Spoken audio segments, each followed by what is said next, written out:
Heavenly Father, on this hot summer night, we ask that you keep us calm, cool, and collective. We ask that you keep those in harm's way of Tropical Storm Barry safe and sound, and that recovery from those torrential rains comes quickly. Lord, we ask that you keep Councilman Hicken and his family safe and sound as they travel the globe on a family vacation. And we ask for good weather for our annual cookout with a cop that's quickly approaching. Lord, I know I'm asking for a lot tonight.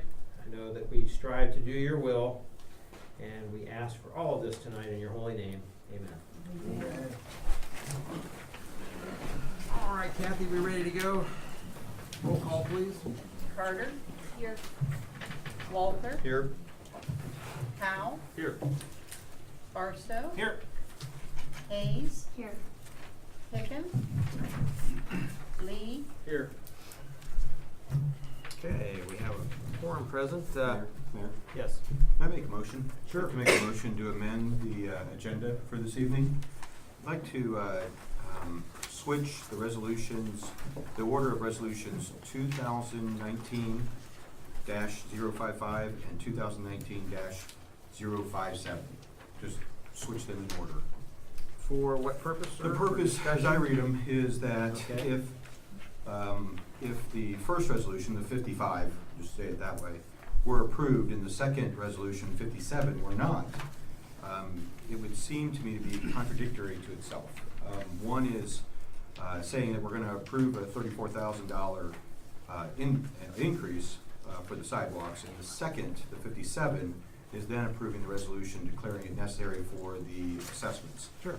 So that's why I would put them in a different order. We've done this before, so I need a second on that motion.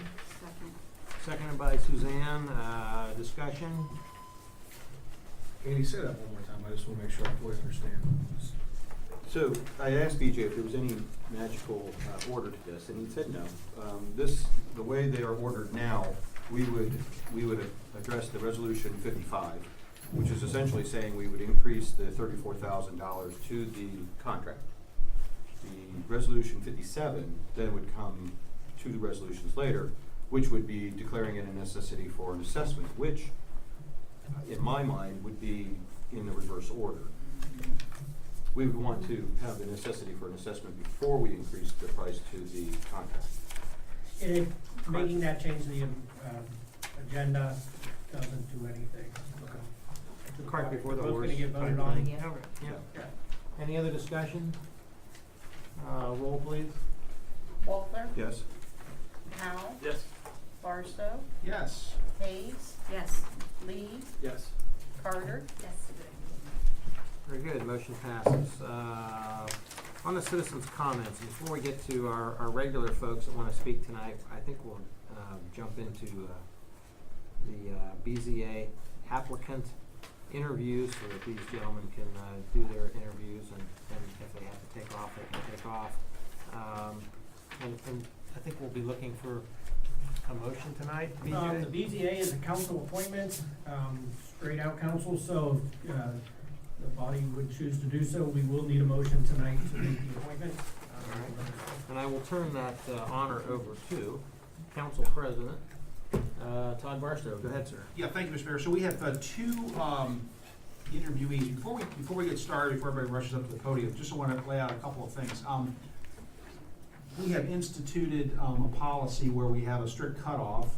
The 2 applicants met the cutoff. I believe it was noon on Thursday. Is that correct, Kathy? That's right. So we're not going to take, On Wednesday. or excuse me, Wednesday, but we're not, if you don't meet the deadline, you don't meet the deadline. Just FYI, we're gonna put this out in our announcements. If you're a current, this doesn't apply, but just to reiterate this, if you're a current member of one of our boards and commissions, you have to reapply when your term comes up. There's no more automatic rollover or not turning in an application. You have to come in and turn an application, and interview just as anyone else who's not on that board. So that's a change. And finally, Kathy and I have talked about this week. We're going to implement a procedure, it doesn't apply to the 2 applicants tonight, whereby we're going to limit the types of, the format of the electronic submission, because we had a late submission that, despite the best efforts, could not be opened. So if we can't open your application, we can't really do much with it. The purpose of the deadline is to ensure that council gets these in advance of the council meeting, and we have a chance to take a look at these. Sometimes we have a lot of applicants for a position, so that's why. It's not to be arbitrary, but I think this is something that council has done recently, to change the policy, so with that, having said that. So we have two applicants, this evening. This is in random order, so I'm gonna call, Mr. Rowan up to the podium.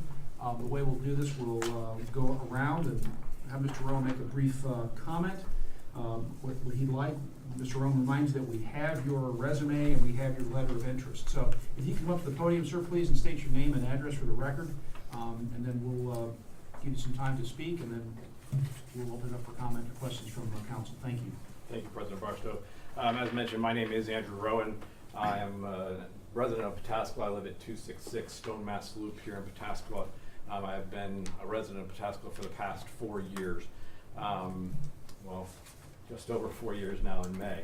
I moved to Pataskala because of my roots. I was born and raised in Northeast Ohio on a 9-acre farm surrounded by a 191-acre farm. Although my father was a pastor of a small community church, I learned the farming and the ways of being out in the country from where I was raised.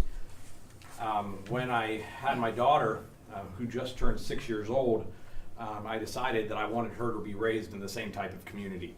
And so I looked around the Columbus area. At that point, we were living up in Westerville, and I found Pataskala. And I realized that the values and the type of community that Pataskala was and the potential that it had to be was the type of community that I wanted to raise my family in. And since that time, I've also graduated from law school, passed the Ohio bar exam, had a little boy who had just turned 10 months old, and am currently employed at the Licking County Prosecutor's Office. I believe that my unique background, having been from the small town, moved to the big city to go to law school, moved back to the small town because it's where I want to be, gives me a little bit of a different kind of perspective on the way that towns can grow, the pains they can go through, and also can give some, possibly some unique legal perspective to the board that could be really useful. I'll be happy to answer any questions you may have. So, does council have any questions, please? Ms. Carter? Thank you for applying. It's nice to meet you. What brought your attention to this? Is this for an application to a board or commission? Sure. I'm going to be completely honest. My wife found you guys. She said, hey, there's this board, and it's about growing the community. And I said, well, yeah, I need to be involved there. As I said, I want to make sure that the city is going to grow in a way that is conducive to raising a family.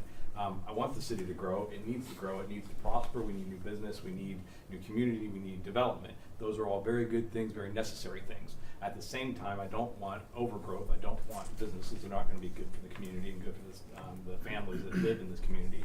I don't want businesses coming in that are going to try to change our values and our way of life. As again, being from the traditional Christian background, that it controls every aspect of my life. And so I want to be able to make sure that I can raise my children, with my wife in a community that will continue to support us in that way. And I think that being a part of that zoning board of appeals can allow me to have some input into what, how this community is going to continue to grow. Mr. Walter? Again, I'd like to thank you very much for applying. It looks like you've got a lot of stuff on your resume here, and I wanted to just kind of ask a real quick question about, you have other professional experience. Sure. You talk about Amazon, you talk about, I'm going to say this wrong, I'm sure, VidKid? Yeah, VidKid, sure. Yeah, all right. And you show those as being something you're currently involved with. Yes, sir. Are those, so you have Licking County Prosecutor's position, Yes, sir. Amazon, Yes, sir. warehouse person, Yes, sir. personnel, and then also a teacher. Yes, sir. And you're doing all those at the same time. Yes, sir. I am happy to explain the scheduling, Great, that would be good. as well as being a father of I two thought young I children was- and a husband and a church member and et cetera, et cetera. So I'll preface it by saying this, that during law school, I worked 55 to 60 hours a week at Nationwide Children's Hospital and went to law school and managed to graduate cum laude. Which, for those of you who are familiar with law school, that's quite the task in and of itself. When my wife asked me, if you get a job that requires you to work 60, 70 hours a week, how on earth would you manage that with a family? I said, sweetheart, you know I was working 55 hours a week and going to law school.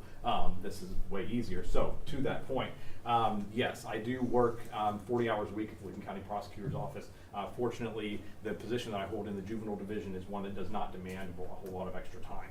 I will mention, coincidentally, I'm actually on call right now, so if my cell phone rings, I apologize. It's probably the police calling, asking for a warrant of some sort, so I apologize. But the Amazon is a extremely part-time weekend position, something I just picked up. None of you know my daughter, so I'm happy to tell you that I booked a trip to Disney I'm trying to pay for. That's for her 7th birthday. So a very part-time thing. The VIP Kid, I am technically still employed with them, but that's as I choose. If I want to pick up one class a week, it's an online teaching process. I appreciate that, thank you. Any other questions? So I just want to ask you a question. I'm trying to.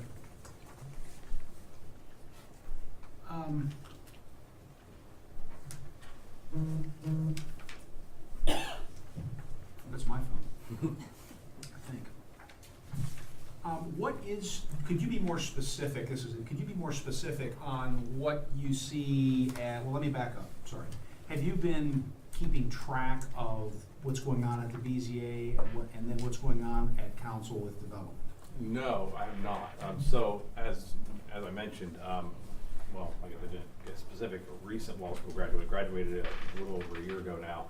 Passed the bar in November. Is when I was sworn into Ohio Bar, and now obviously been practicing in law for just a few months now. So I hadn't really had an opportunity to be very involved. So this is really my first foray into that community involvement area. I am familiar slightly with the growth that's been going on, largely simply from watching it happen.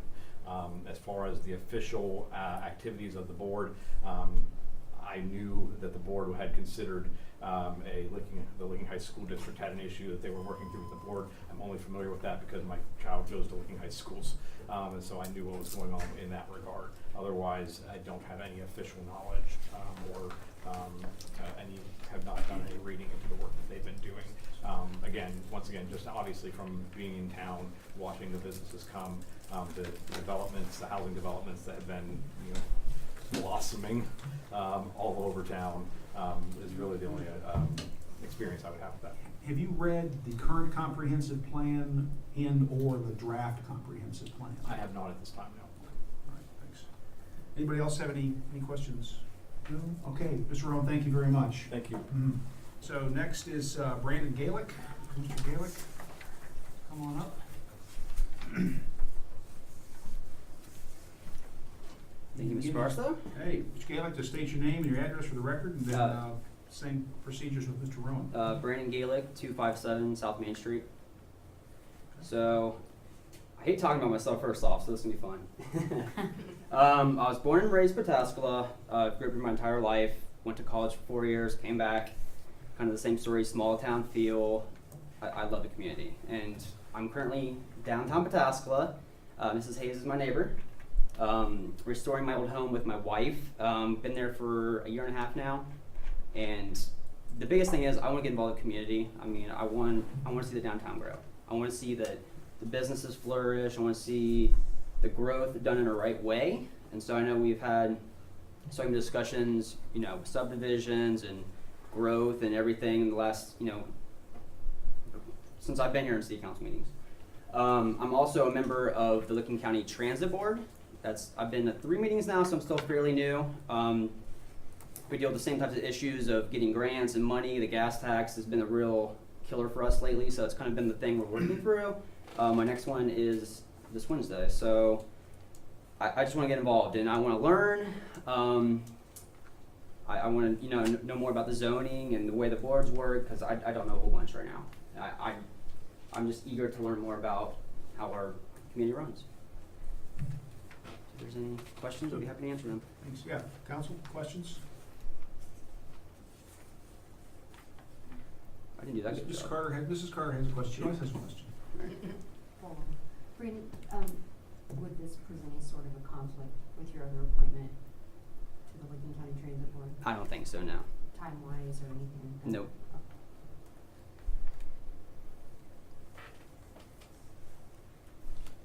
else have any questions? No, okay, I have a question. So Brandon, you're a Realtor by profession, correct? I am, yep. So I have to be completely honest.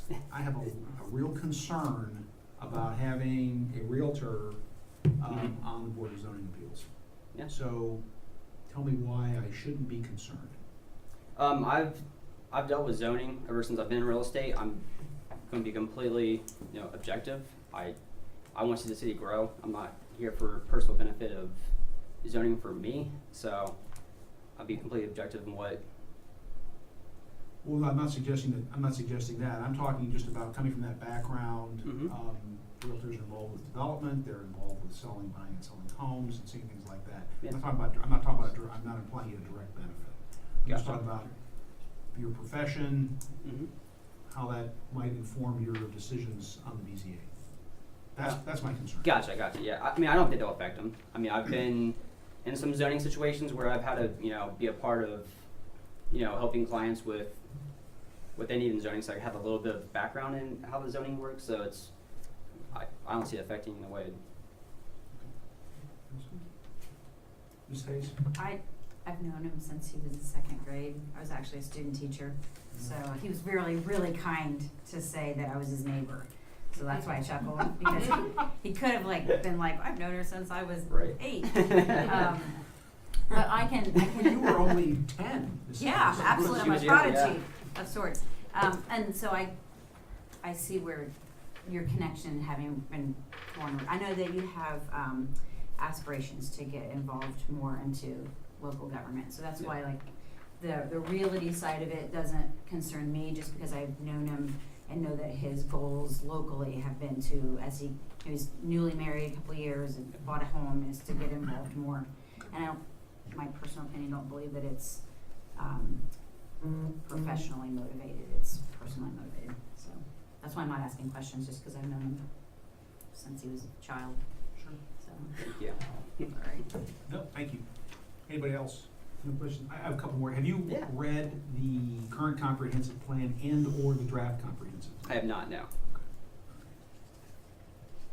Any other questions? No, okay.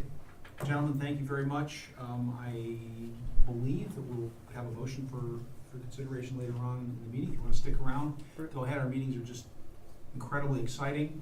You probably be able to contain yourselves. Yep. But thank you very much. Yep, thank you. Thanks, guys. Mr. Mayor, it's all yours. Thank you, sir. All right, yes, thank you guys both for applying and showing some interest in moving the city forward. So we'll jump into citizens' comments. Anybody wish to speak tonight? Yes, ma'am? BJ, would you grab me I will. the clipboard, please? So I'll need your name and your address, please. It's not about Oak Meadow, Mr. Mayor. I just wanted you to know that. Heaven forbid. There is, prayers are answered tonight. My name's Rhonda Wright, and I live at 314 Poplar Street. Actually, I live on the corner of Poplar, Front, and Township, right across from the public parking lot there. And my husband, we have a problem with the cars that are parked there and left. And I was wondering if they could just kind of keep an eye on that and make sure that doesn't happen as frequently. We've got 2 out there that have been there for over 3 months. And I don't know whether cars quit running and people decide, well, that's a good place to dump them. And we were just asking if you guys keep an eye on that and try to keep them out of there. We'll take a look at it. Yes, Okay. ma'am. See, I was easy on you It tonight. was easy. Thank you. Thank you. Thank you. Let's just hope the rest of them are. Okay, who else would like to speak tonight? Mr. Brush?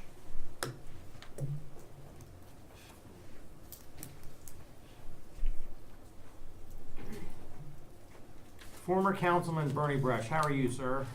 Very good, 5530 Columbia Road. Very good. I've been up here for a while, but I say, every now and then I read the newspaper, and I do sometimes read the minutes, and I hear things going on, and I thought it'd be appropriate just to come in and give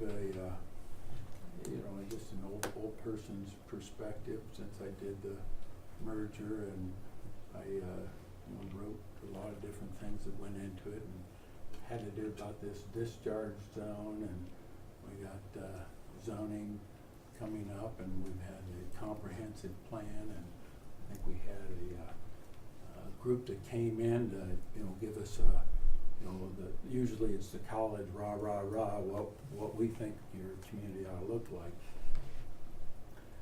I think I went through 3 or 4 different comprehensive plans, zoning, all through Lima Township and then Pataskla.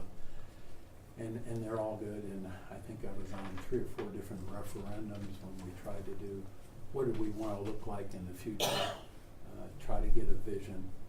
And obviously, there's a lot going on with, you got 70 and now you got 161, and we're kind of caught in between in the middle.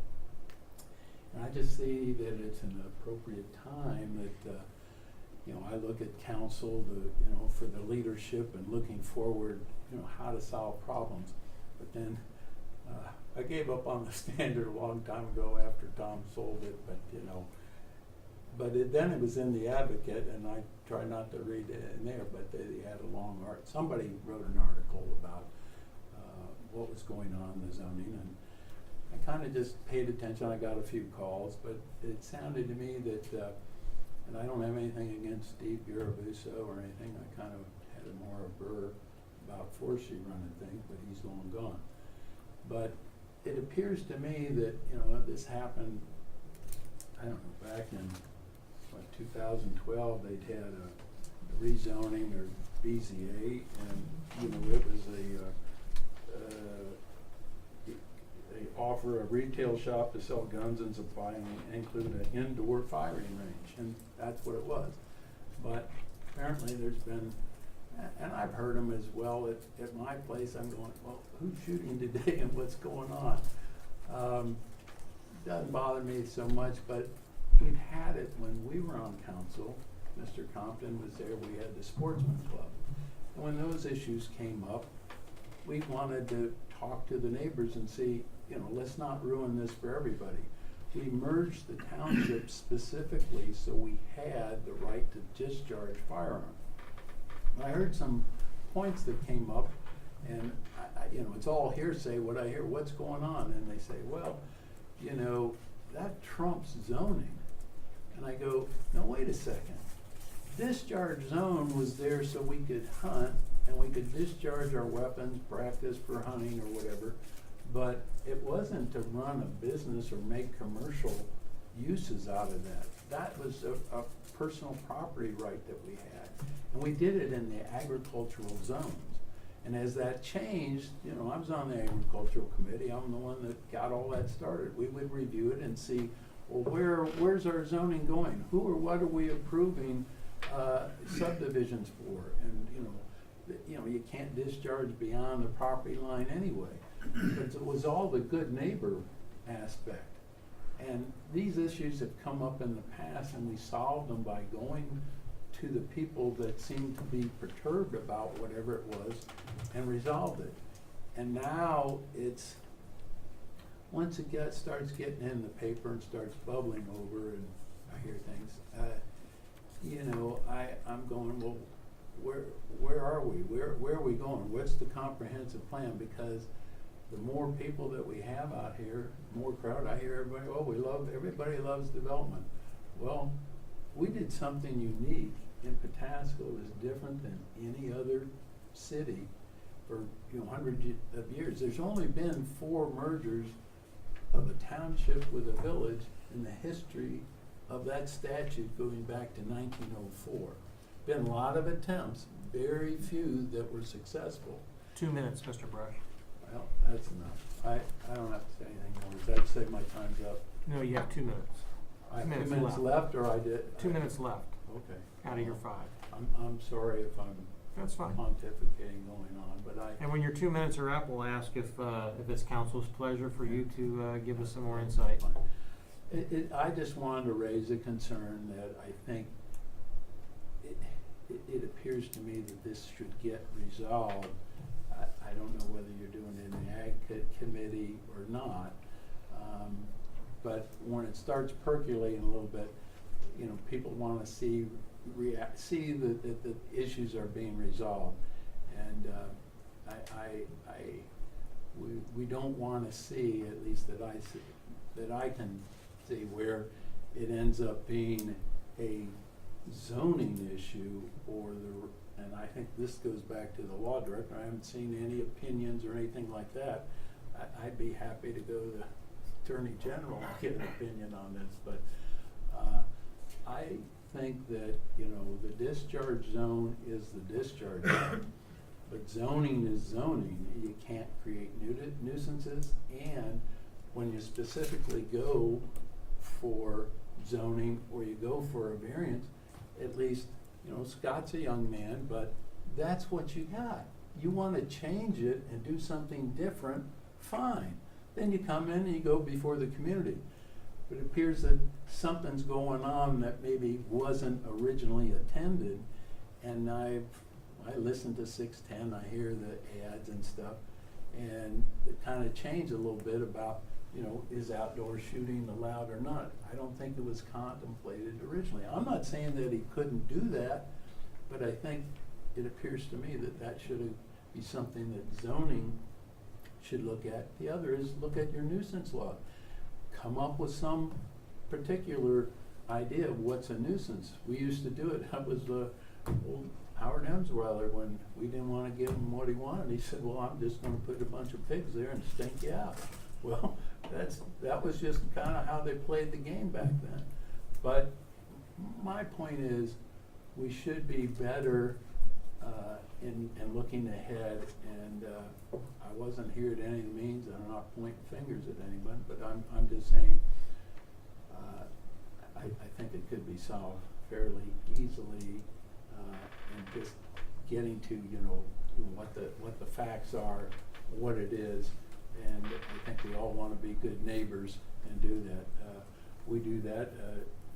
Mike and I, we've done stuff even out at my farm where we'll do a fundraiser or something, but we let the neighbors know, hey, we're going to shoot for a while or whatever. But it's not something that we're making money on or doing it every week or whatever. I think that's a whole different ballgame. So I think we have to respect, and the more people that come out here, especially the new developments, look at Broad Street is not going to get widened. We know that when they didn't do that, when they put the viaduct up. The money's going on 161 or 70. I think I'm listening to the guy. Why do people want to come out here? Really, they want to be able to raise their family here. They want to leave Hilliard. They want to leave Dublin. It was nonstop development. We have something special, and I just think Hold on just a that's second. what you have to do. Thank you. That's enough. Council's pleasure? You're done? Yeah. Okay. Yeah, you said. All right. Thank you, sir. Thank Thank you. Yep. Thank you, Brush. Anybody else wish to speak? All right, very good. Introduction, discussion, and approval of consent agenda matters. So moved. Moved by Mr. Barstow, seconded by Mr. Powell. Discussion and roll. Carter, Yes. Walther. Yes. Howe, Yes. Barstow, Yes. Hayes, Yes. Lee, Yes. Okay, consent agenda passes. On to reports. First of all, I'd like to, for the record, I've already called the young lady, but last week, or at the last meeting, I did make an error. The Bullet Ranch is actually shooting from an elevated platform. I've shot guns and shot skeet, but I've never shot down at something. I've always shot up at something, but I called Mr. Garavuso to confirm that, and so they are using they have 5 platforms that you shoot from, and actually one or two of them is in an elevated stance. So I stand corrected, and I apologize to you and council for misinformation. Just wanted to say that. Let's see. Kathy, I just want to, would you help me next week? Let's find out who we're missing on transit and records commission. I think we have some openings and on. we have 2 records commission openings. Okay. They're for 2 residents. And And, transit alternate, right? yes, it's Okay. the alternate. So I'm asking council, if you think of somebody, these aren't giant positions, there's not 8 million meetings, but if you know somebody that wants to get their foot in the door and help us out, with, Records Commission, two for Records Commission and one for alternate, Transit Board. I would appreciate you, throwing some names out to myself and Kathy so that we can get those positions filled, and that way, some of these meetings sometimes have to be postponed because we don't have a quorum. It's just happened. So, I'd appreciate, any help that you can give me. I throw that out there all the time. People say, hey, how do I get involved? Well, you start, like Mr. Gaelic did, what can I do? Well, get on the transit board.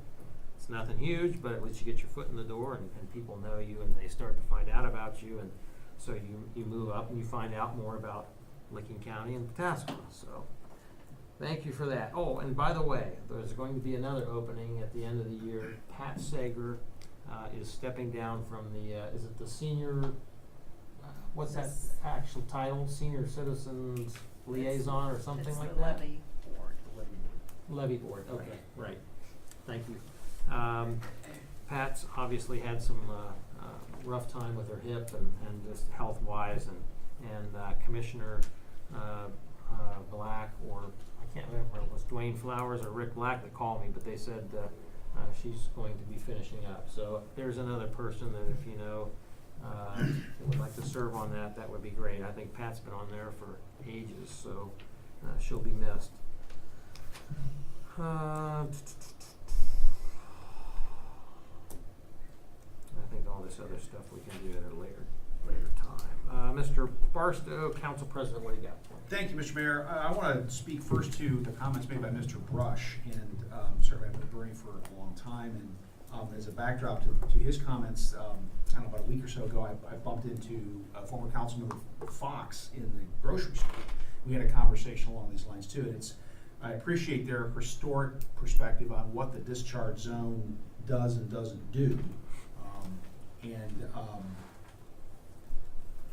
I understand that historically the discharge zone was not intended for commercial use. The problem is Mr. Fox and I had a fairly lengthy discussion as we blocked the aisle there in Kroger, was that's not, the statute doesn't differentiate, it doesn't exempt out commercial activity, commercial entities, commercial activity. So that's the problem. I'm a guy who thinks that the law says what the law says. And you read the statute and that's what it says. I'm not gonna put and I'm gonna be disrespectful to Mr. Brush or Mr. Fox, who were on the Ag Committee for a very, very long time and handled the discharge zone. It's not meant to be disrespectful to them. Again, I appreciate their historical perspective. It was very interesting, but that's what the statute says. So I think the Ag Committee's view is to look at maybe changing that statute in some fashion so that commercial activity, this is a potential, so commercial activity is not included in the discharge zone. Because as Mr. Brush pointed out, that wasn't the intention, but that's not what the statute says. And I do agree with Mr. Brush that it's a difficult choice between zoning and what the discharge zone says. But this is what we have. And as to the nuisance ordinance, I would look to the administration to propose, it was my understanding talking to Mr. Powell that the nuisance ordinance, the chief can back me up on this or not back me up, whatever, that it doesn't have a whole lot of teeth. I would look to the administration to propose a nuisance ordinance that has some teeth. The discharge zone is a criminal penalty, has criminal penalties with it, but not the nuisance ordinance, as I understand. So that's where I would look to that to happen. And I again agree with Mr. Brush, as I often do, that the discharge zone was not intended, is not to be, and it's in the statute, and that language needs to be improved as well. It's not to be a nuisance, not to become a nuisance. The discharge zone is not to become a nuisance, hence the historical backdrop of not having commercial activities in the discharge zone. So, and I also agree with Mr. Brush finally, that I think we can solve this problem. I would encourage the administration, look at the administration to have some proposals for us. And I think Mr. Walther may call an Ag Committee meeting in the future to discuss things as well. So we're going to try to work together to get the issue solved. So we'll just see where that goes. Secondly, I want to talk, it's a completely different topic. I want to talk about my vote on the Grow-Licking County resolution. I've had some people ask me why I voted against that and so on. And I want to explain that. I was originally going to vote for it.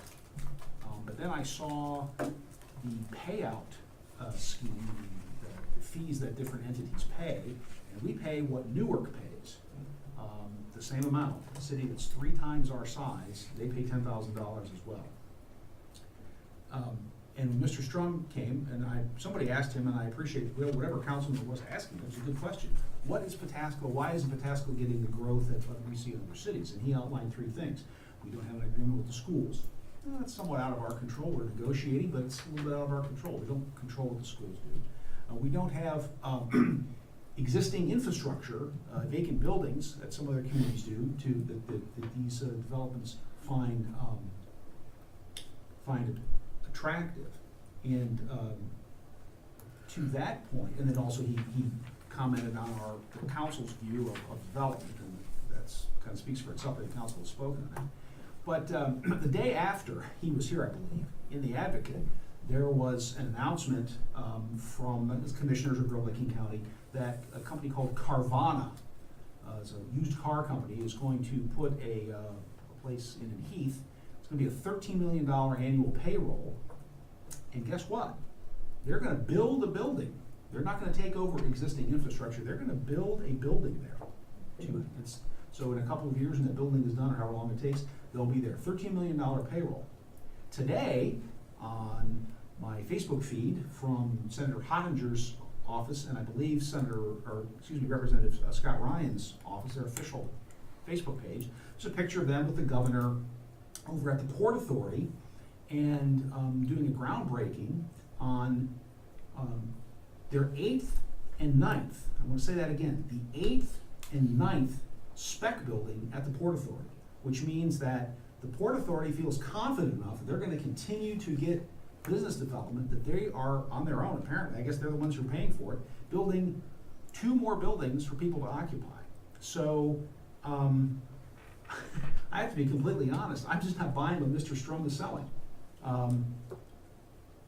So that's why I voted no, and I think those things are, these developments that I just related, Carvana and these spec buildings, I think support that fact. So that's why I voted no, and will continue to vote no until things start to change. So that's my 2 cents. Very long report. Thank you, Mr. Mayor. Yep. Mr. Zetz? I will counter that. I have nothing. Thank you, Mr. Mr. King. Thank you, Mayor. Several items for council tonight. First, with the street fair coming up, Jess will be sending out the sign-up sheet with time slots, so if you are available, feel free to sign up and let her know when you would like to work it. Before the next council meeting on August 5th, the trash bid will open, which is on August 2nd, so we'll have some information about that. I've received quite a bit of interest from different companies for that. Main Street and the easement, there's a meeting scheduled for Wednesday morning at 9 o'clock here with our electrician and AEP's construction folks. I know Suzanne plans to attend that as the ward rep. My goal out of that is to come out of it with a project schedule that will know when it is getting started, and I will certainly share that with all of council. As we work through the town hall and renovations, I've shared a draft lease agreement with the Pataskala Area Chamber of Commerce for them to move in. Appreciate Brian's office assisting with that endeavor. And the last thing that I will mention, and look to Brian for some help and clarification, is the Oak Meadow sidewalks assessment process. We have 2 pieces of legislation on tonight related to it, as Andy alluded to earlier in the meeting. The first one that will be considered is the resolution that will trigger the assessment process starting. Once talking to Mr. Zetz, and feel free to jump in here if I get this wrong, if that is passed tonight, the clerk of council must notify those 13 residents of the assessment. Correct. By certified mail. Correct. Assuming that they sign for it, we get it back, they'll have 14 days in which to submit an objection. Yeah, 14 days to do 2 things, file an objection and file a claim for damages. And then, we kind of get that fork in the road of if no one files an objection, no one files a claim for damages, then council then can proceed with the second piece of legislation, which will be the final ordinance, basically making the assessment happen. If someone files a claim for damages, if someone files a claim for, if someone files an objection, then the council's gonna have to set up that board, that 3-person board, and we'll have to go through the process of listening to those objections, and then that could become a long winding process, because then the board will make a recommendation to council. If council doesn't accept the recommendation, then you like seat another board. It could get very long and cumbersome, but so I guess we'll wait to see what happens there. I wouldn't worry about that part of the process until we see if anyone files an objection or a damage claim. But they'll have 14 days, so Kathy, we'll have to kind of keep track of when we send it out certified mail, when we get it back, because some people could return them at different times, because each person will have their own individual 14 days. And once that time period is run, then the final piece of legislation can happen.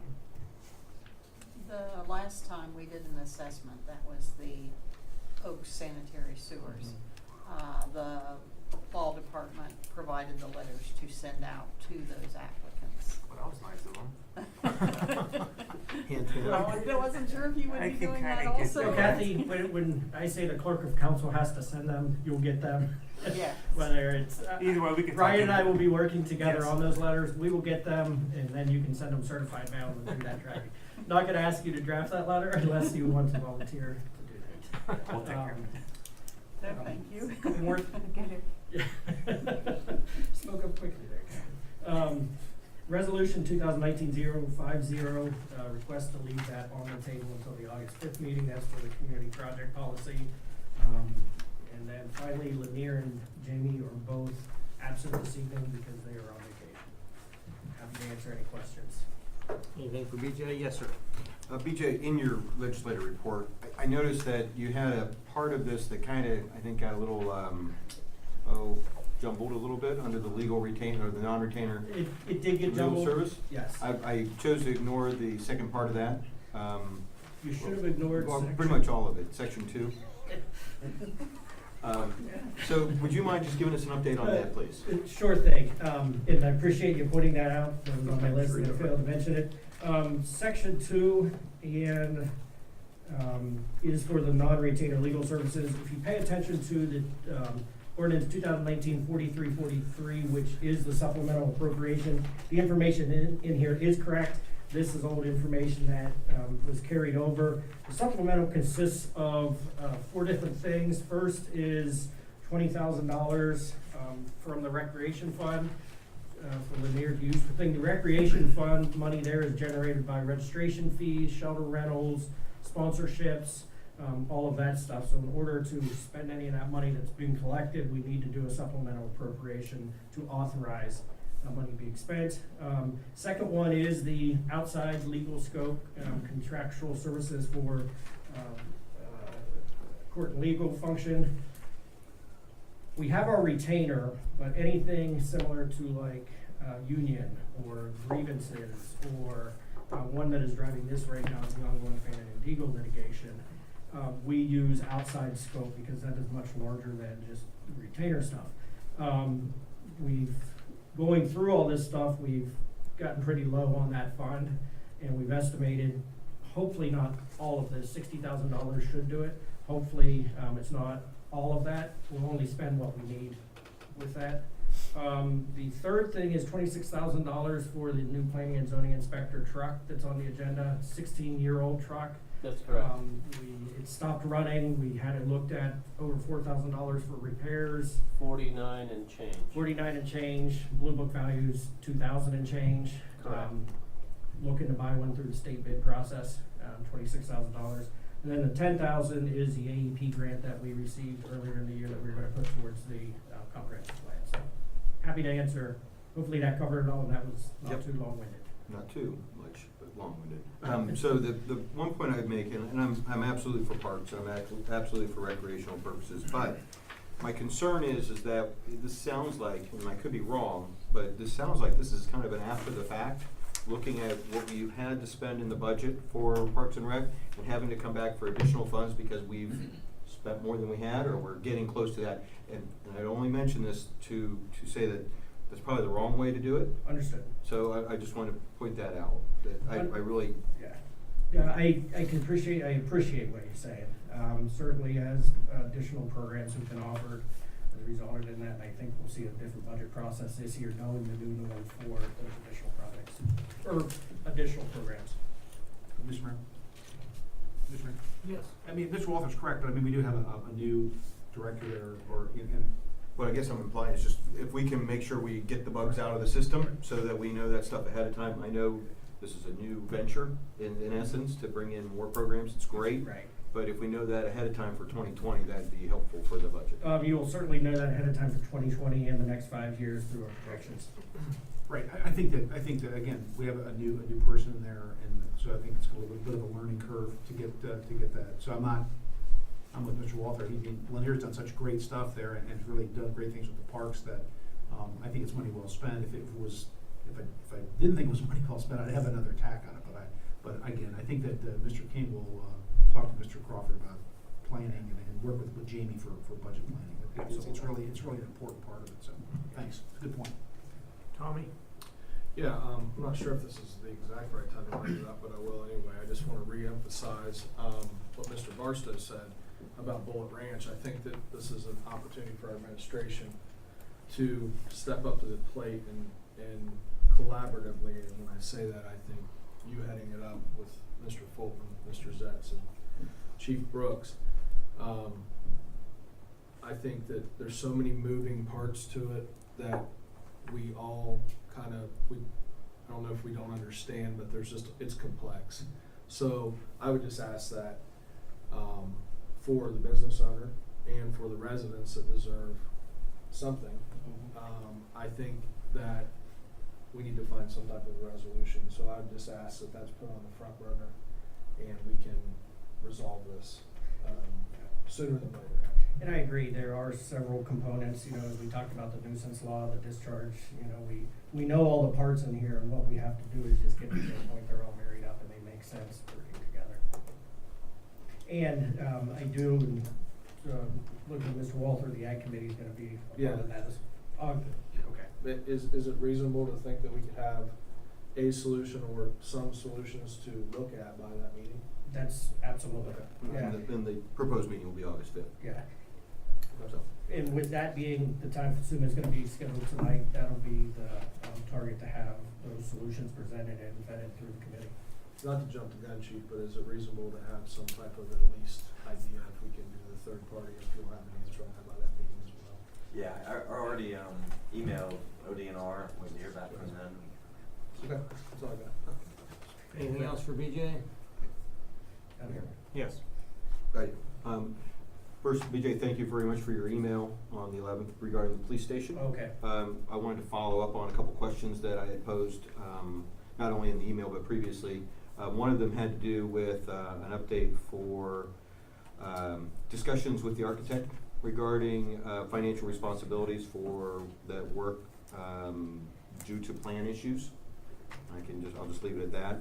Have you had any more discussions with Mr. King, with the architect, Mr. King? In regards to the Hebe engineering, I have, and it has been, that portion's been resolved, but I'll talk to him about the additional. Okay. And then you also mentioned in your email that you, Dave King, Mhm. so we don't get anybody mixed up here, was gonna provide some breakdowns for some generators and so forth, the Yeah, generator and the wiring. Absolutely. So, I have the costs as I provided to you in there for connecting the generator to this building. I don't have the cost for what the generator was to purchase or all the wiring components and everything that were in the station. That's what I'm waiting to get from him. Okay, thank you. As soon as I do, I'll get them to you. Anything else for BJ? Thanks, sir. Thank you, Mayor. Let's see. Chris, what do you got for me? Thank you, Mayor. I don't have a lot tonight. I just want to get some highlights. The biosolids program, Ryan Brown at the plant has been trying new polymers with the press. The polymer has a lot to do with how dry the finished product is, and this most recent round of polymer has been pretty impressive. The product's coming off the machine in marble-sized balls, which is very dry. It's much better than what we've had in the past. So it's good, and it lowers the cost of hauling, and the farmer will appreciate what we're giving them a lot more. Looks like the polymer cost for the year is going to be right around $10,000. That's $23,000 less than what the previous press used in the year. So that's a good number. This new press is very efficient using the polymer. Got an upgrade on the WRF upgrade. The PTIs have been filled out and submitted to the EPA for review. as part of the construction loan process.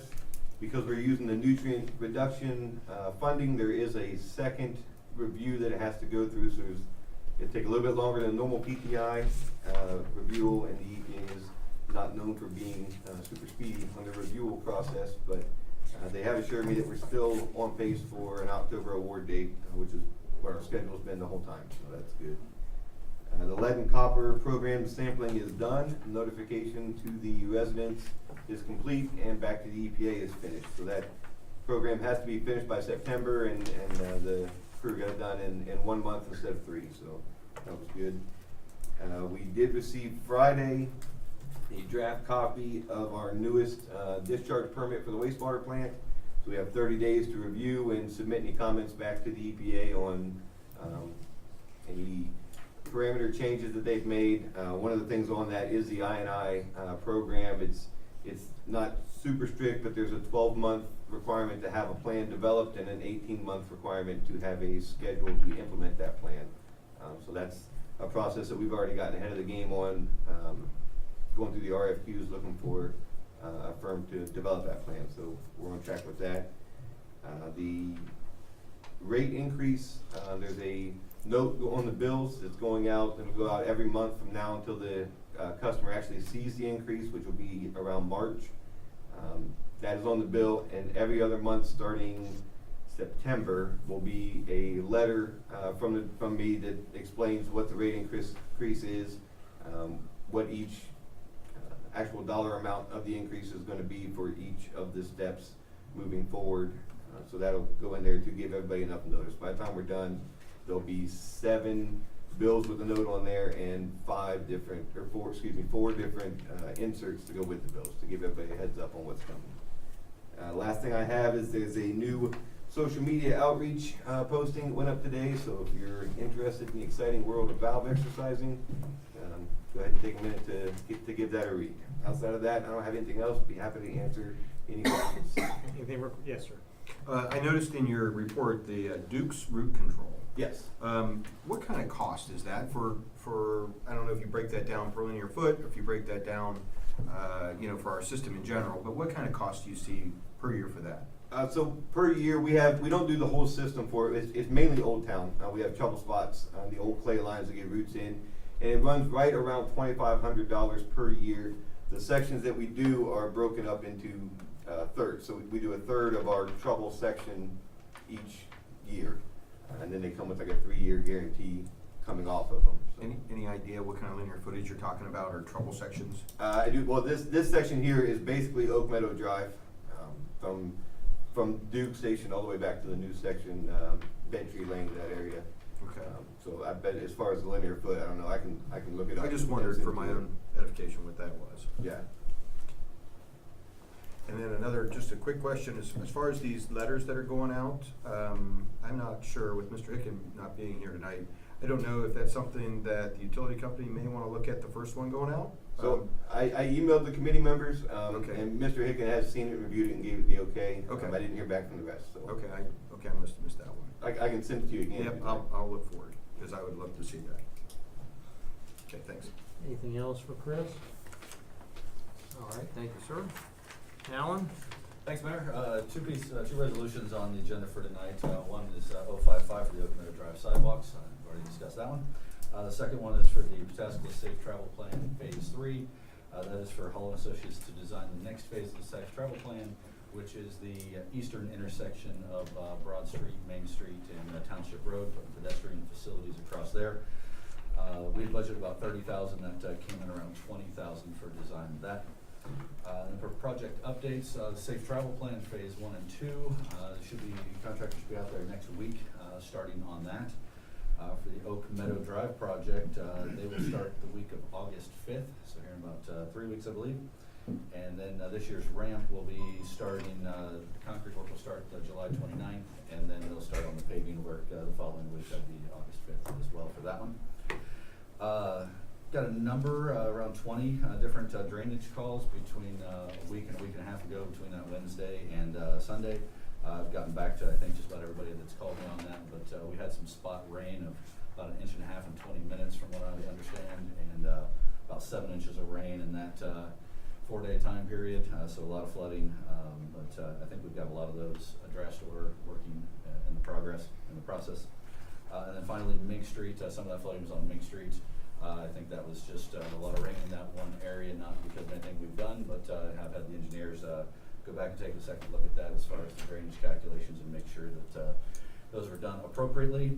And there was some restoration that needs to be done because of that. That will be happening this week.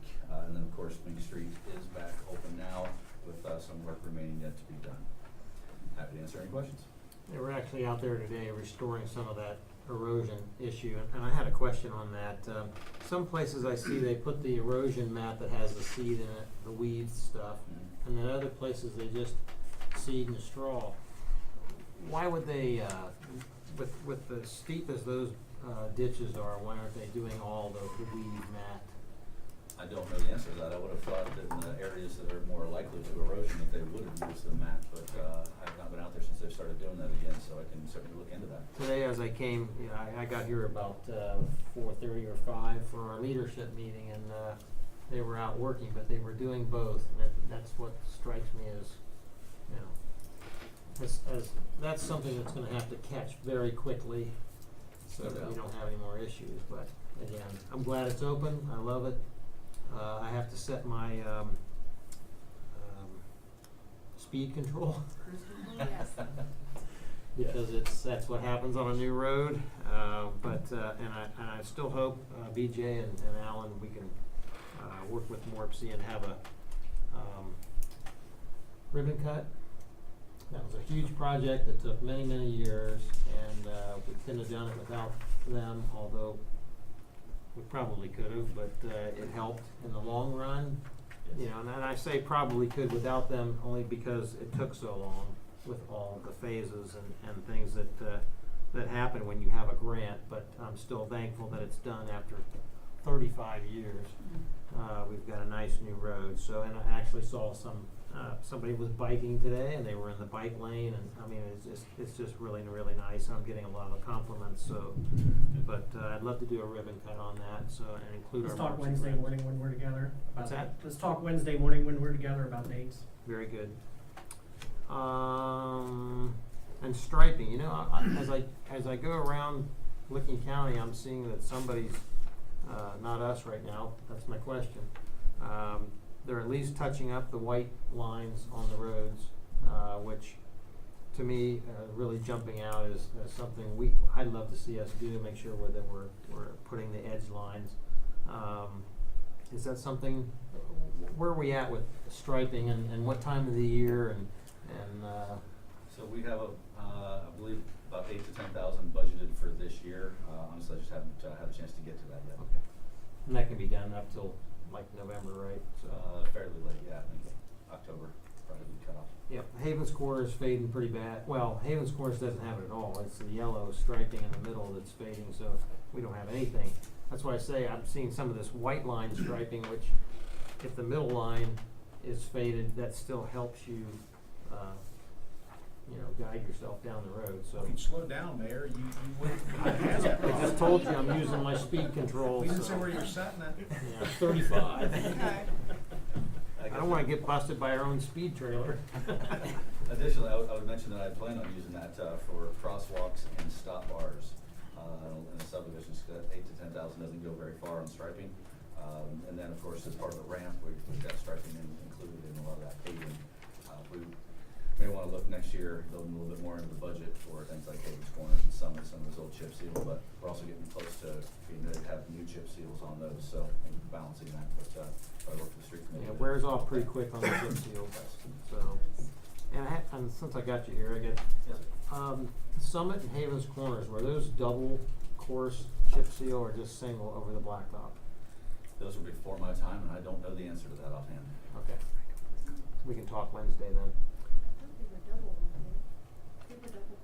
Well, we put the blacktop down, so I was thinking maybe we just put the single course, but we'll talk about that later. Typically with a leveling course, we do a single. If we're not doing a leveling course, we do a double.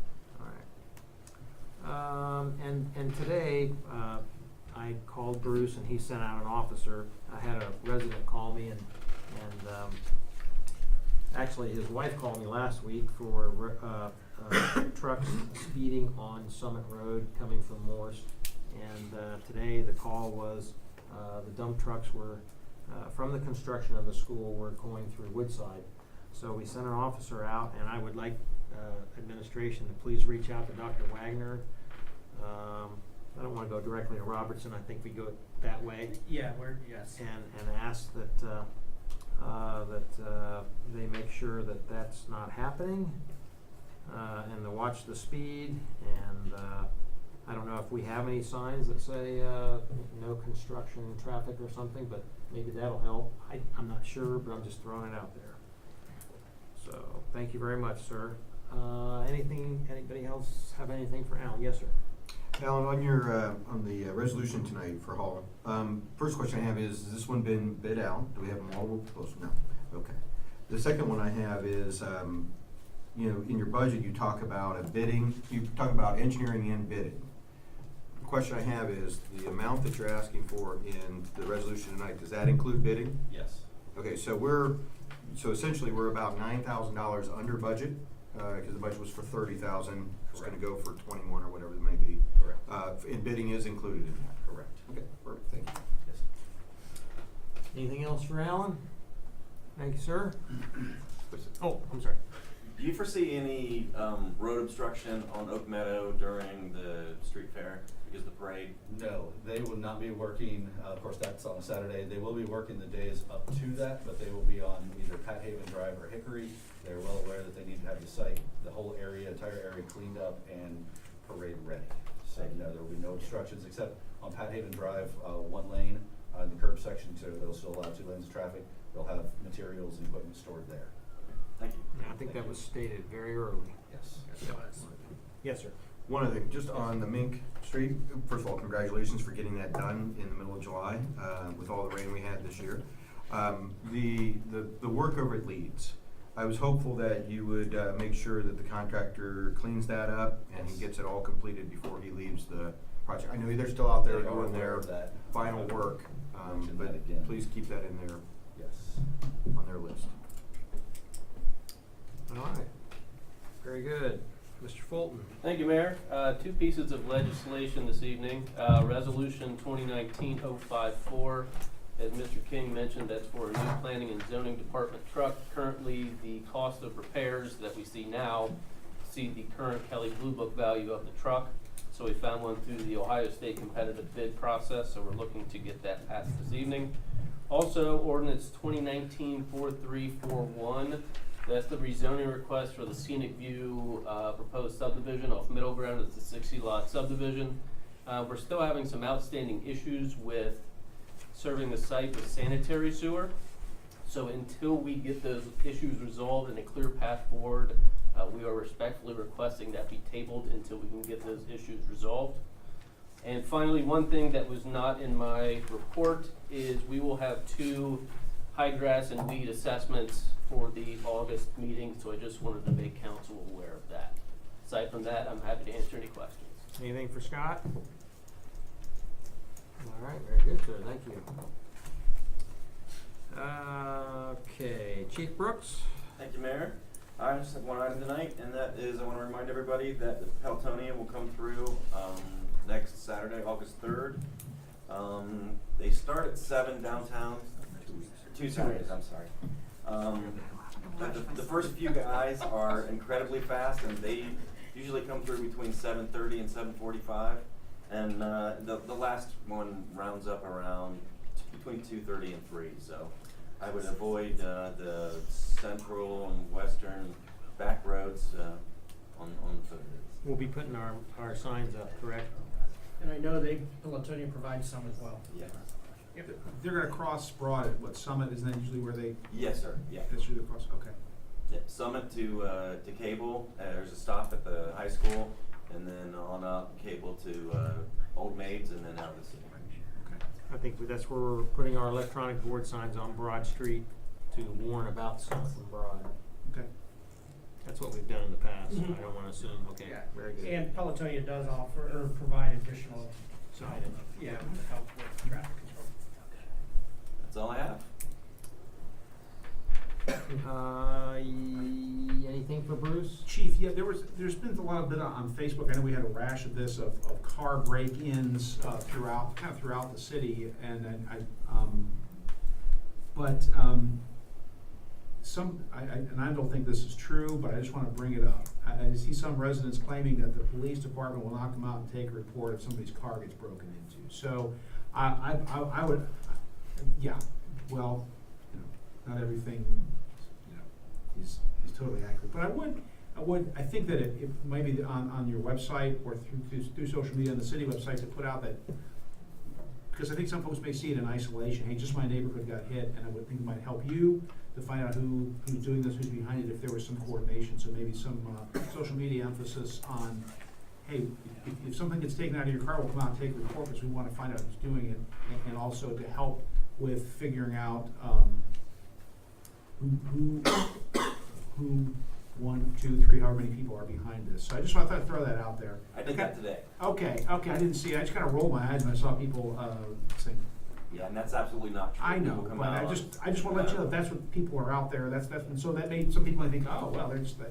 not going to come. But let's sort of counteract that a little bit, maybe. Okay, yeah, thanks, appreciate it.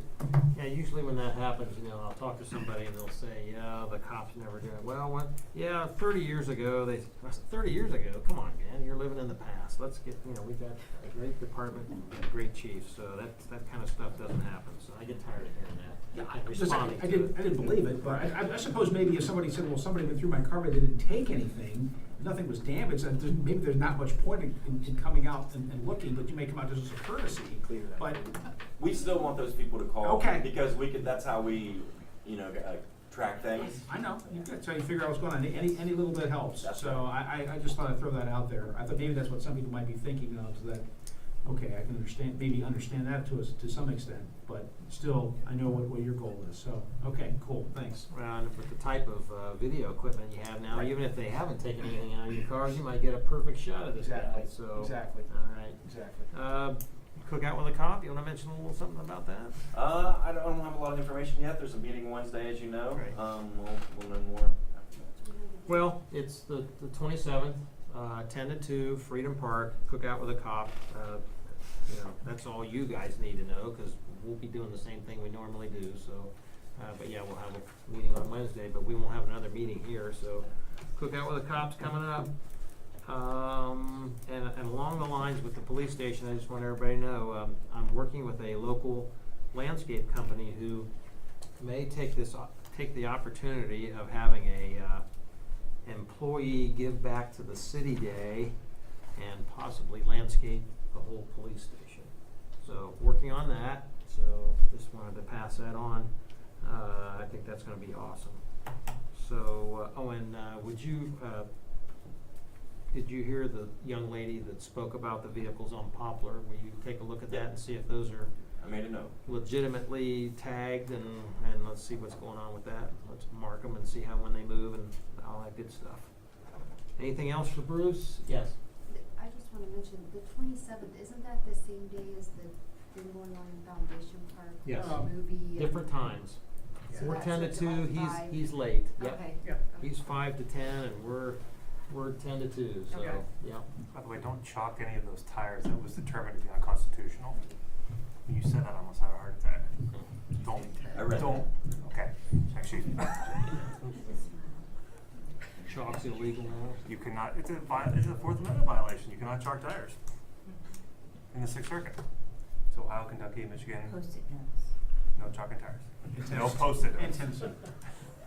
So all those Andy Griffith shows I watched, Barney was doing the wrong thing. No, back you could have Come a long way. current decision. Like you said, 30 years ago. That was 30 30 years years ago, ago, man. Mike. You live in the Come on, past. get with the times. What? 30 years ago.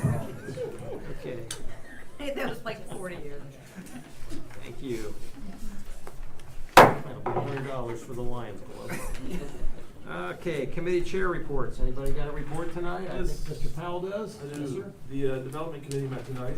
Discussed a few items. The first thing we discussed, we had Jim Leonard from Burton Planning Services who put together the City of Pataskala Impact Fee Program proposal. There were just good back and forth, questions answered. It's still definitely in the early stages. I think that there's still some kinks that need to be worked out about how we determine, which areas of the city are, will impact fees be different based upon where they're at in the city? How impact is determined, that still seems a little foggy, I think, to me at least. But some things that were discussed, as far as what we can do with impact fees. We talked about dividing the city into different zones. And if a development comes into one of those zones, we implement an impact fee, and then the money collected from the impact fee can go to improve the roads in that particular zone of the city, but nowhere else. We again talked about how an impact is determined, and it goes back to like traffic studies, how intersections are impacted. And again, this is for roads only. In here, in the packet we all have, it mentions some other things like infrastructure, water and stuff like that. It will not include any of that. It will only be for roads. So we look forward to hearing from Mr. Leonard in the future, and he's going to continue to work with BJ and Scott to work out some of this stuff.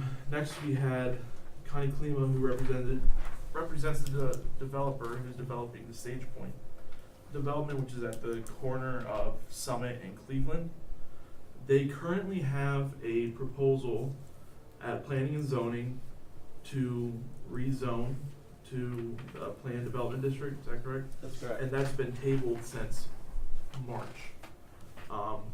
They've revised their plan to rezone it to R10, and along with that, they've revised the development.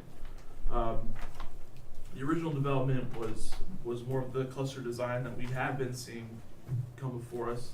It included 212 lots on about 52-foot lots.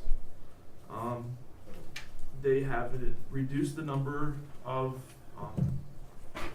home sites to 189, and they've increased the lot size to 75 feet. And of course, with the cluster housing, it preserves green space and that kind of thing. It eliminates that in order to increase the lot sizes. It does, kind of the downside of that is it does increase the area of infrastructure management that the city will have to maintain. But mostly what they're looking for is just kind of an informal discussion about what we want to see, kind of where council's at. Of course, Connie has been here quite often, so she kind of knows where our heads are at. So they're going to, I think, kind of proceed with whatever feedback we've given them. Is there anything I missed part of that? Sheet 1 or sheet 2, which? The back sheet is the original one. That's the cluster. Yeah, This is the the cluster. original. Okay. Okay. The top sheet is the updated proposal. So this is what they're proposing? Yes. Well, Okay. right, currently, the second sheet, the cluster is tabled at Planning and Zoning Commission. Okay. Yes. They came tonight to present the first sheet, which less lots, R10 zoning, not cluster, less lots. So Okay. the committee gave feedback, fewer. All right, very good. And then finally, we kind of begin the discussion of what will end up being a bigger discussion, hopefully something that we can be in the implement future of design standards for houses, for developments. Scott gave us, just for kind of initial something to look at, the city of Pickerington actually has some design standards they've implemented and provided us this checklist that I guess the zoning department uses in order to make sure that houses are meeting the design standards, but it has to do with, house elevation can't exceed 35 feet, where the deals with like the location of the light post outside, the thickness of the vinyl siding, the dimensional, the type of shingles that are used on the roofs. It talks about how chimneys need to look, how the exterior trim needs to look, the landscaping, the colors of the houses, et cetera, et cetera. There's a lot of stuff in there. In order to kind of give us a better idea of what we want to see here in Pataskala, Scott's going to provide us with some examples of what this looks like actually completed on a house.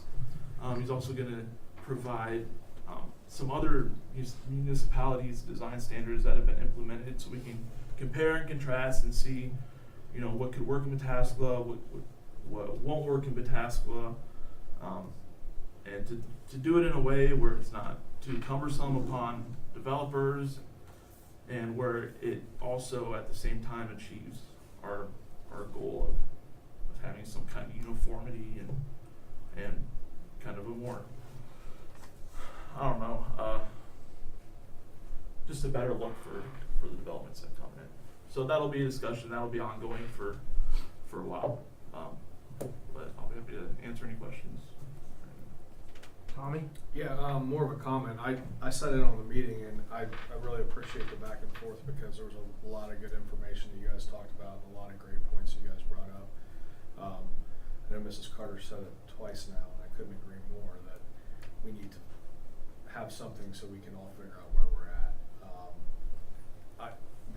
The design not necessarily Ms. Klima's development, but the two other discussions, the design standards and the impact fees. I always find myself, I'm constantly evolving on where I am with the whole development quandary that we're in, and a lot of it has to do with just listening to the rest of council, because I think everybody brings a different perspective and opinion. But I guess what I'm getting at is those two things are kind of, they're important to at least where I'm at and where I'm thinking that this ultimately ends up. So I appreciate that. The only thing that I would be interested in learning would be, as you're investigating the design standards, is I'd just like to find out if our square footage is on. I'd like to see where we're at with other communities with our square footage of our single family and two-story homes. I think that's in the comprehensive plan, but I'd just like to see where we fall in that. So that's my comment. Thank you, because it was a great discussion. So, Mr. Walton. Tony, are you talking about the square footage of the house or the square footage of the lot? The house, the minimum square footage is, I believe, Scott, and I should know this, but I don't. I think we have one. That's correct. I just want to learn if we should increase that or leave it alone, or if we're on par, just to see if we're going to increase the standards of the design, should we increase the square footage? I don't know the answer to that. I'd just be curious to see what it looked like. Current standard is a minimum of 1,300 square foot if you have a basement, and that minimum is 600 square foot basement. If you go slab, no basement, it's minimum 1,450. That's written into many, if they do the plan district, that's written into the text. Very rarely do we see any of these new houses coming in that even approach to go to the 1,300. They're typically well above that. Yeah, and that might, I understand that. I'd just like to see where we are compared to other communities. That's it. Mrs. Carter. I was just thinking about the meeting, the development committee meeting, and afterwards saying to Mike, how much work there is ahead of us with all of these things going on with that. And it just occurred to me that with all of the information being given, and it feels like, we have developers who are very eager to know where we stand and what we want to do with things, all of our varying opinions. It almost feels like as that information comes in, it may be prudent for us to have a special meeting dedicated to us discussing just those items as a council. Design standards, and the various things. So we have the opportunity as a whole to have that discussion in depth versus just as it comes up per development or whatever that may be. It just feels like we keep piecing at it, and not getting, I don't wanna say not getting anywhere, but we're grasping, but still don't really have any answers, if you will. So it would probably also help our administration know more of what direction to go and how to draft things if we were all to have that discussion. It's just a thought. I agree. I think it feels like a lot of times we're always on the defense. Like we're just constantly trying to come up with these new ideas and stuff comes at us, and it'd be nice to kind of get ahead of the game and have something established so it doesn't feel like we're playing from behind all the time. I feel like we'd have a better relationship with the developers too, and they may be willing to work with us, and if we all knew what. And as I mentioned at the last meeting, I think we take the information that EJ and I bring you from Morpsey, and I mean, Scott provides us, other communities, the moat. What are people building, and what do we want, and again, standards too. So, yes, Mel. Well, and just one more thing, and it kind of is what Todd said earlier about, the Grow-Licking County, and I feel like the perception from developers is that we're anti-development, which isn't necessarily the truth. I mean, only one housing development has been, we've only said no once. I mean, so to have that be thrown at us as a reason that development doesn't want to come here felt a little off to me. It felt like it was somewhat of an excuse, because that's not been the trend. To say that we are stepping back and coming together to make sure things work better is more accurate. And so I feel like it's been misrepresented. And I would like for us to be able to at least have a substantial discussion so it's out there and not just the pieces that other people have decided to take from. And Mr. Barstow had mentioned it was very poignant, and I say this almost every day now, because people will say, well, that was farmland. Well, it's been zoned. If those folks had just built what they could have built, they'd be building. But they told us obviously that, we couldn't make enough money if we didn't put another 8,000 homes in there, so, which is a bunch of... Anyway, anything else? Let's work on trying to, I'd be all for a special meeting on just talking about the future of what's gonna happen here with homes and how we're gonna build them. All right? Any other committee chair reports? All right, unfinished business. We keeping 4341 on the table? It's not on the table. Okay, It we'll needs to be tabled. Are we taking it off the table? No, it's not on the table. It's up for third reading, Mr. Mayor. Oh, okay, gotcha, all right. I know we discussed that in leadership, so ordinance 2019-4341 for a third reading. So moved. Second. Motion by Mr. Barstow, seconded by Mr. Powell. Kathy, when you're ready. Third reading. I'm confused, and maybe I wasn't in leadership meeting. Why are you reading it if you wanted to table it? It would just be a motion to table. Okay, Yeah. that's what I thought. You thought I would rescind your motion. Or to Did I amend get- it to. No. You don't have your third reading. Yeah, you don't have a third You reading. don't have your third reading, you want to table. Yeah, I thought that's what, I thought we were doing the table, and I apologize. Right. But I thought you, Never mind, okay. Mr. Mayor? Yes. I move that we table ordinance 2019-4341. Got a motion to table, I'll second. seconded by Mr. Walther. Discussion and roll. Powell, Yes. Barstow. Yes. Hayes, Yes. Lee, Yes. Carter, Yes. Walter. Yes. 4341 is tabled. Resolutions, motions, new business, ordinance, on the new business, ordinance 2019-4343 for a first reading. So moved. Moved by Mrs. Carter, Second. seconded by Mrs. Hayes. Kathy, when you're ready, first reading. Ordinance 2019-4343, this is the first reading, an ordinance to make supplemental appropriations for current expenses and other expenditures during the fiscal year ending December 31st, 2019. Discussion? Okay, on to resolutions. I think we do want to keep, let's see, this was table 2019-050 is Stay on the table. stays on the table. All right, resolution 2019-054, a resolution authorizing and directing the city administrator to execute a contract to purchase a 2019 Ram 1500 quad cab 4x4 planning and zoning truck from Sherry Chrysler through the State of Ohio Competitive Purchasing Program and to enter into a capital lease agreement for the procurement of this equipment. So moved. Second. Moved by Mr. Barstow, seconded by Mr. Powell. Discussion? Yes. Scott, a couple of different questions.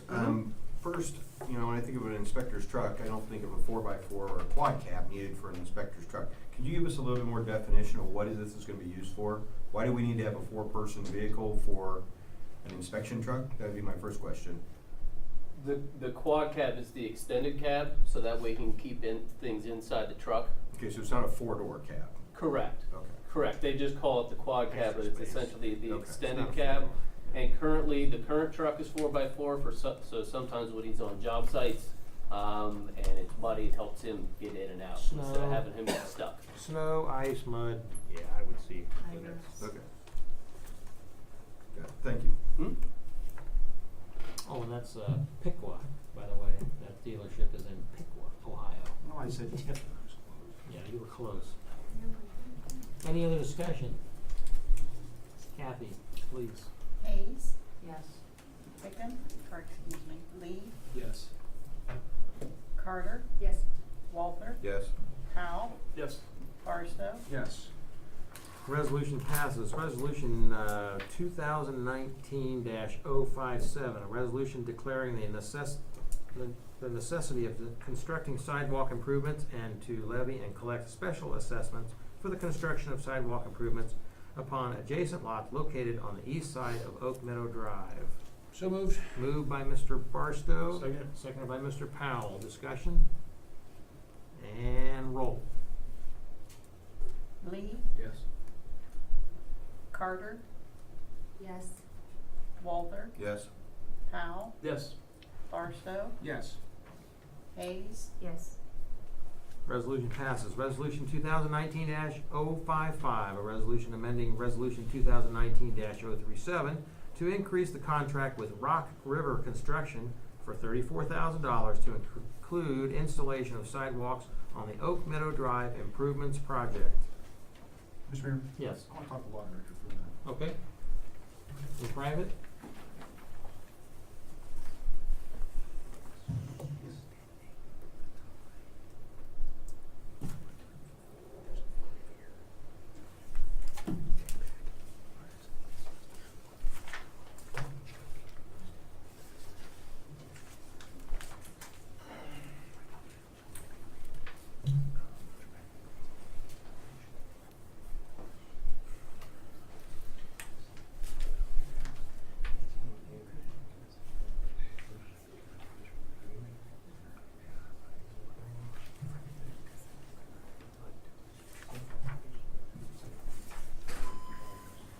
So, point of order, Mr. Mayor, where are we as far as resolution 2019-55?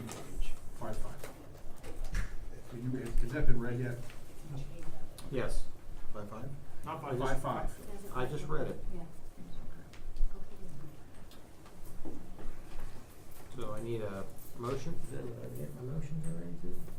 Oh, I'd like to discuss this and have the law director assist, because this is a little tricky here. I'd like to move to reconsider our vote on resolution 2019-057,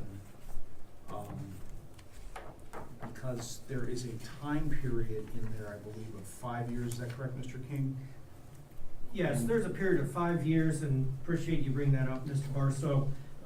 Resolution 2019-057, as previously written, establishes a 5-year payback period for those assessments. That can certainly be changed, If we pull it off, reconsider it, that can be changed, can be shortened, it can be extended to additional years, but it would have to be done by making a motion to amend that resolution and then approving the amendment and then ultimately approving the resolution. All right, so I wanna make a move that, council reconsider its vote on resolution 2019-057. That's my motion. Got a motion, need a second? And this I think is to, as we looked in leadership, we looked at what the residents were going to be charged, and we felt that maybe if we could extend that and get those payments down, we're obviously gonna get our money back. You wanna explain that a little bit more, or? Well, it's just, it's an assessment that it's included in Mr. King's report. Some are very large, one is $6,000, I think, there's another one's about $5,000. The resident ones are in the $1,900, $2,000 range. There's one very small one. But that comes onto the resident's property tax bill. So the longer the period is for payback, the smaller the half-year payments are for each property On their taxes. on their taxes. This is a tax bill, yes. That's what happens. Is there a limit? Did we discuss that? Okay. I need a second on them? Okay, you motion? I need move a that second on council the motion. reconsider. Second to reconsider. Discussion? Okay. Yes, ma'am. Reconsidering for what time frame?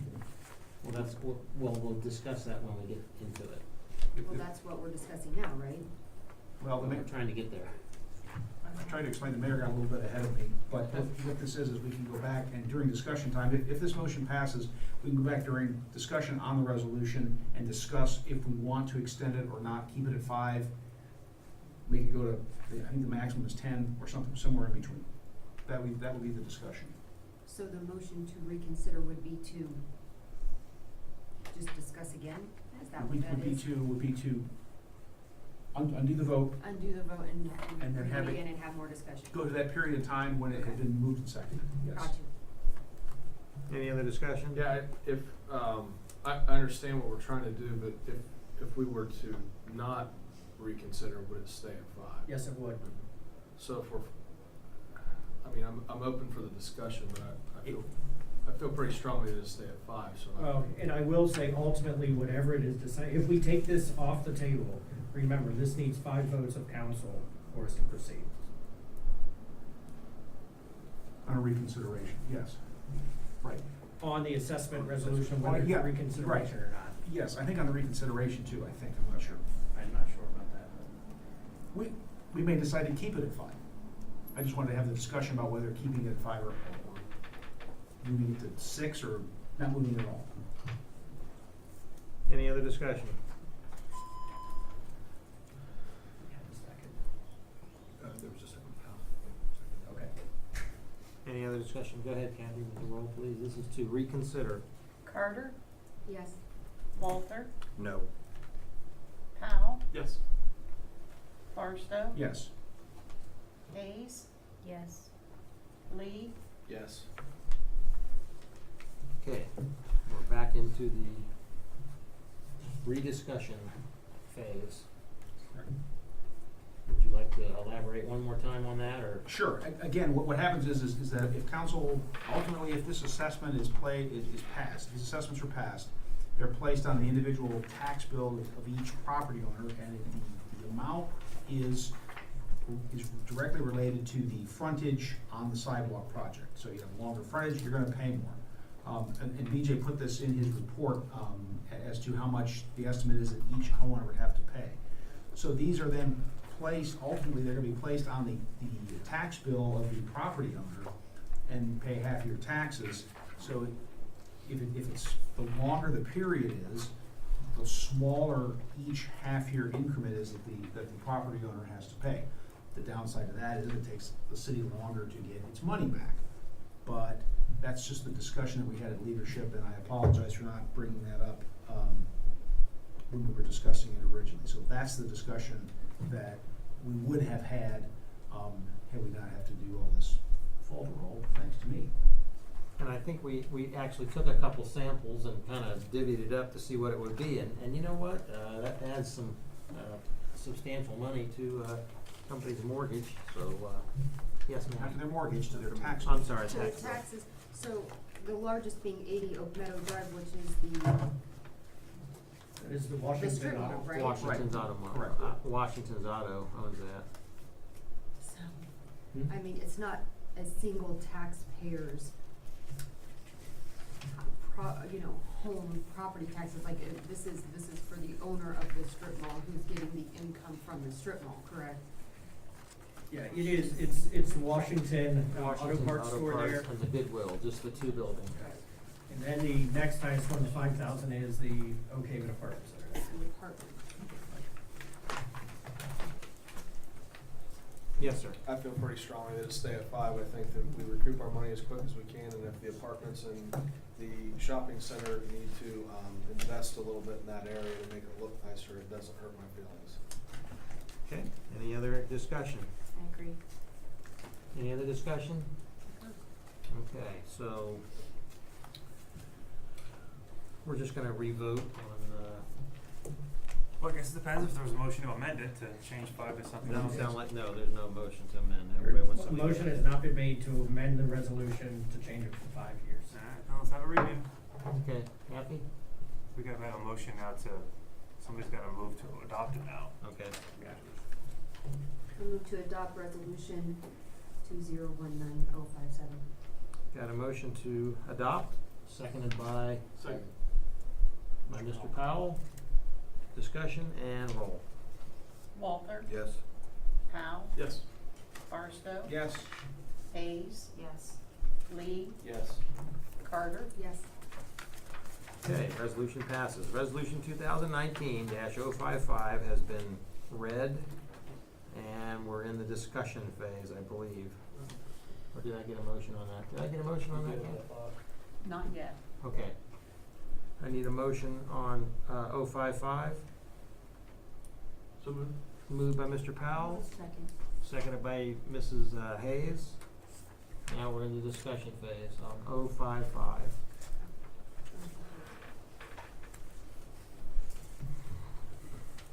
I read it once and then we stopped and went back. Now we're back to it. I read it and I have the motions so we can discuss it. So we're at 055 to discuss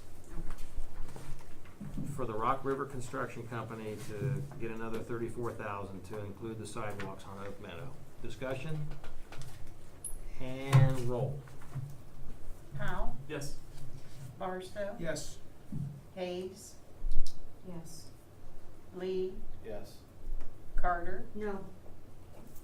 Walter, Yes. Resolution passes. Resolution 2019-056, a resolution authorizing and directing the city administrator to execute a contract with Hall and Associates, Inc. to perform engineering design services for Pataskala Safe Travel Plan Phase 3 project. So moved. Moved by Mr. Barstow, Second. seconded by Mr. Powell. Discussion? And roll. Barstow, Yes. Hayes, Yes. Lee, Yes. Carter, Yes. Walter, Yes. Powell, Yes. Okay, resolution passes. On the motions. Mrs. I'm sorry? Mrs. Carter. She threw her hand up and I'm gonna call Mrs. Carter. Go ahead, Mrs. Carter. I would like to make a motion to appoint Andrew Rowan to the Board of Zoning Appeals. I have a motion to appoint Andrew P. Rowan. I need a second. Second. Seconded by Mr. Powell. Discussion? And roll. Hayes, No. Lee, No. Carter, Yes. Walter, No. Powell, Yes. Barstow, No. Okay, that motion fails. Mrs. Hayes, I'd like to make a motion to appoint Brandon Gaelick to the vacant seat on the Board of Zoning Appeals. Second. got a motion seconded by Mr. Walther. Uh, discussion and roll. Hayes, Yes. Lee, Yes. Carter, No. Walter, Yes. Powell, Yes. Barstow. Yes. Motion passes. Congratulations, and thank you both for applying, and sir, I hope you'll keep, we have lots of stuff coming up, and council races and all kinds of stuff, run for mayor, you can do a lot of stuff in this town, so Thank you, sir. please keep applying. We need folks like you, okay? Thank you. I appreciate it so much. And Brandon, I guess I'll be swearing you in here pretty soon for your first meeting. And so, law director, he's currently on the transit board. Does he have to step down from transit board to be on this new one? I guess I have to see exactly what the transit board does. My gut tells me no, he does not. I don't see how there's a conflict between the transit board and BZA. Okay. We'll talk about that, Brandon, okay? Thank you very much, sir. All right, any other motions tonight? All right, additional citizens' comments. Anybody wish to speak tonight? You have 3 minutes. I need a name and an address. Lee Gun Tech, 280 Charles Road. I appreciate you guys taking it very seriously earlier in the meeting. I still have a couple issues that I keep asking questions for. Mr. Compton, thank you for your apology. I accept your apology and I thank you. But you also made a couple comments last time. Number one, that you've been good friends with Steve for over 25 years and that your son worked there as well as helped build the outdoor range. I believe under those circumstances, you probably should recuse yourself of any further discussions. The nuisance complaint has been filed, as we all know, by Christy Hess in Mill Street, which we do need tested. I understand that the Ag Committee needs to meet, but I have been informed, if I am still correct, that the Ag Committee is not in charge of the nuisance laws. So I am wondering who on the council is going to do something about making the nuisance law have some teeth. We keep talking about it, but nobody's standing up to do anything about it. They just keep pushing it around. I would also request a written document from Mr. Zetz as where you found the information that made you decide the discharge zone overrides zoning. I'm curious. And last but not least, this has nothing to do with the laws that are ambiguous. This is clearly a zoning question, which I keep asking. Now we are all in agreement that they're shooting on permanent structures, the elevated tasks. So I believe, if I'm not correct, that all permanent structures need to be permitted. So how do we permit something that for an activity that they are not zoned for, and why has this question not been answered? This is a pretty easy one. It has nothing to do with any of the ambiguity of the discharge zones, etc. Basically, I don't see how they're allowed to shoot on those at this juncture. Thank you. Anybody else wish to speak? All right, we'll go around the room and start with Holly. I don't have anything this week. Really? Yeah. All right, Suzanne. Nothing, thank you. Now, I have something for you. You know, the farmer's market has been fantastic this year. I ran into another person that does local stuff. This lady lives in Beechwood Trails, and she does tie-dye shirts, and she'd be great for your local shop. Thank you. Nothing else? Thank you. No, Okay. I'm good, thank you. Andy? 2 things. Ag meeting August 5th. If that's good with everybody. We propose that be a 6 o'clock meeting if Kathy, if that's available. Scott? Yes, sir. Andy, do you think it would take, we need an hour? Well, I think we should probably reserve an hour. I agree. I'm just asking because I'm coming from the fair, so. I don't know. If we need it, I'll be. I would propose Okay. an hour, yes. All right, well, I'll be. The second thing I wanted to mention, you know, Jamie's not here, so I can talk good about him. I can talk nicely about him. Just kidding. The report that he sent out, I really felt this was an excellent report. It was something that my 20-year-old son could read and understand 100% of it. I could read it knowing the basic stuff that we know here on council, the information we get. I thought it was full of information. I really enjoyed the school chart that, you know, where that money goes from. And I just wish we could get 50% of the people in Pataskala to read this. It is, I'll tell you, it's exceptional. So I kudos out to Jamie for that one. I'll pass that along to him. Thank you. Man, you take a pretty good picture, Andy. Well, I wasn't gonna talk about the picture, but Probably good. Anything else? Wider camera. Anything else, Andy? No. Okay. Mr. Zetz, anything? Nope. Mr. Barstow? No, sir. Mr. Powell? Thanks to both gentlemen who applied for the Board of Zoning Appeals. Congratulations, Mr. Daly. I have faith they can do a good job. And Mr. Rowan, looks like he cut out, but encourage him to stay involved and try and find ways to stay involved. And it'll work for me, so I'll grab them courses. You see him all the time. Very good. Anything else, Mike? Nope. Okay, Mrs. Dew, how are you? What do you got for me? Motion to adjourn. Okay. Second. Motion by Mrs. Carter, seconded by Mr. Powell. Discussion and roll. Lee, Yes. Carter, Yes. Walter, Yes. Powell, Yes. Barstow, Yes. Hayes. Yes. Meeting adjourned. Mrs. Dew. Mrs. Dew. This really looks nice.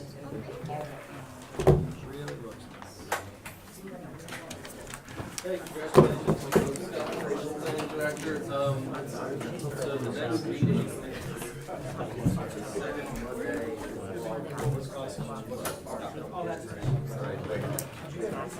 unfortunately, we don't have schedules.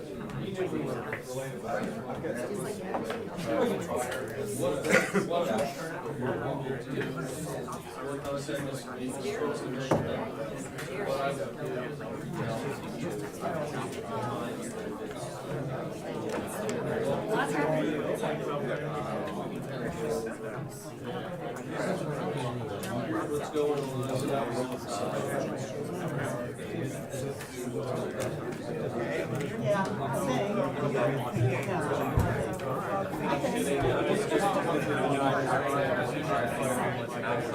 So there's always the apartments outside